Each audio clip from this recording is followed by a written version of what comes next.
Welcome to The Savvy Historian. Please like and subscribe. Money.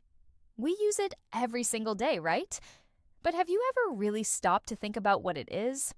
I mean, what makes it money? It's a tool. Sure, a technology, it's a social agreement. And honestly, it's one of the most powerful inventions in all of human history. So let's really get into it. I mean, that really is the central mystery, isn't it? The whole system, from the change in your pocket to the dizzying numbers of the global financial markets, it all runs on this collective belief. It's wild when you think about it. So, how on earth did we get here? How did we all agree that these specific things are worth something? Well, to figure that out, we're going to have to go on a pretty epic journey, like 5,000 years epic. We're going to start with the very idea of money, watch it take physical form, see how it became a promise backed by incredible power, how it tried to bring order to global chaos, then how it all broke down and how it's being totally reinvented right now in the digital age. It's a fascinating story, really. A cycle of solving one problem only to create a brand new one. All right, so part one, the origin story. Because, to really get where money is going, you have to understand where it came from. And here's the thing, that story you probably learned in your high school economics class? Yeah, it might not be the whole truth. We've all heard the classic barter story. You know the one? I've got apples, you've got fish. But I'm not really feeling fish today. Super inefficient. So boom, we invent money. It's a nice, simple story. But what if it's completely wrong? Anthropological evidence actually points to something way more interesting. The credit story. See, early societies weren't these big anonymous marketplaces. They were tight-knit communities, built on trust and long-term relationships. In that world, money wasn't a thing you traded, it was an idea, a giant social ledger for keeping track of who owed what to whom. And this quote from anthropologist Caroline Humphrey, honestly, it's a bombshell. The idea that no pure barter economy has ever been found, that just flips the entire script. It's a huge revelation. It means money wasn't a physical thing first. It was a social technology, an IOU system that existed in our collective minds long before it ever existed in our pockets. Wow. Okay, so if money started out as this social IOU system, this mental ledger, how did we get to actual coins and bills? Well, as societies got bigger and we started trading beyond our little villages, a brand new problem popped up. How do you trade with a total stranger? And this right here is where physical money makes its grand entrance. And you can really see the evolution in action. First up, you have commodity money, things that have their own value, like grain or pretty shells.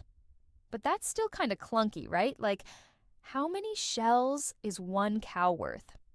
It gets complicated, and then a true game changer from the Lydian Empire in what's now modern-day Turkey, the world's first standardized coins.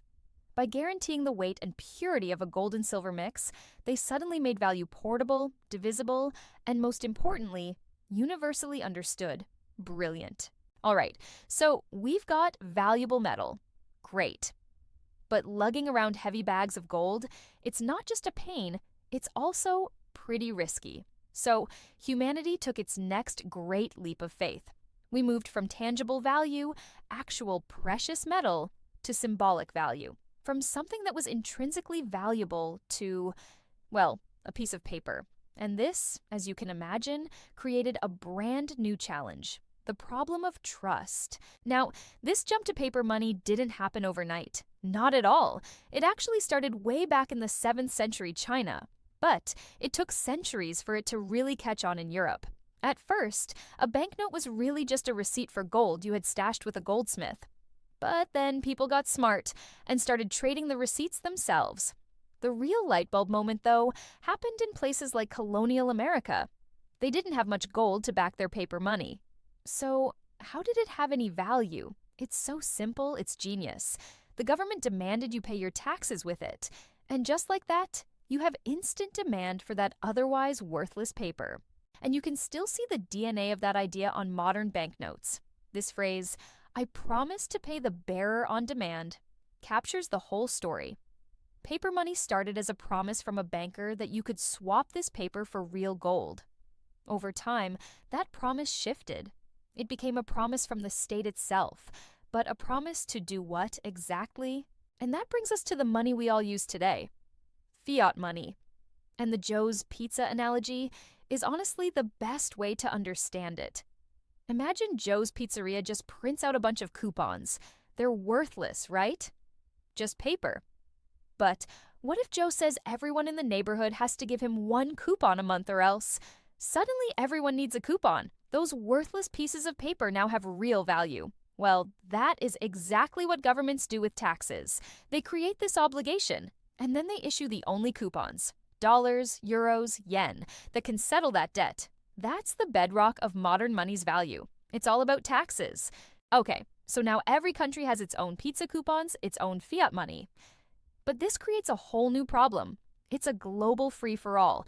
You get countries devaluing their currency just to make their exports cheaper, which hurts their neighbors. It's called a beggar-thy-neighbor policy, and it's a mess. After the absolute devastation of the Great Depression and 2 world wars, it was clear the world needed a system. It needed rules. And so, in 1944, delegates from 44 different nations met in a little town in New Hampshire called Bretton Woods. And this was a truly monumental moment. For the very first time in history, world leaders didn't just let a monetary system happen by accident or through conquest. No, they sat down in a room and consciously designed one from the ground up. I mean, it was this radical act of international cooperation, born right from the ashes of war, all aimed at one thing: creating lasting economic stability. And this slide here, this is the engine room of that entire system. Think of it like a solar system. The US dollar was the sun, and every other major currency was a planet locked in its orbit. The dollar was pegged to gold at a fixed price, $35 an ounce, and every other currency was pegged to the dollar. It created this stable, predictable system that really fueled the massive post-war economic boom. But let's be clear, it also fundamentally reshaped global power, officially cementing the US dollar as the world's reserve currency and putting America right at the center of the financial universe. But here's the irony, the big twist in the story. The system's greatest strength, all that stability, eventually became its fatal flaw. The world was changing way too fast in the 50s and 60s, but the system's fixed rates were just too rigid. They couldn't keep up. And the whole problem can be boiled down to this one. Single number, 22%. See, the US had made a promise to the world. Foreign governments could trade their dollars for our gold anytime they wanted. But because of massive spending on the Vietnam War and new social programs, the number of dollars out there in the world just exploded. By 1970, the US only had enough gold to cover 22% of all those dollars held abroad. The promise was becoming a lie, and the rest of the world was starting to figure it out.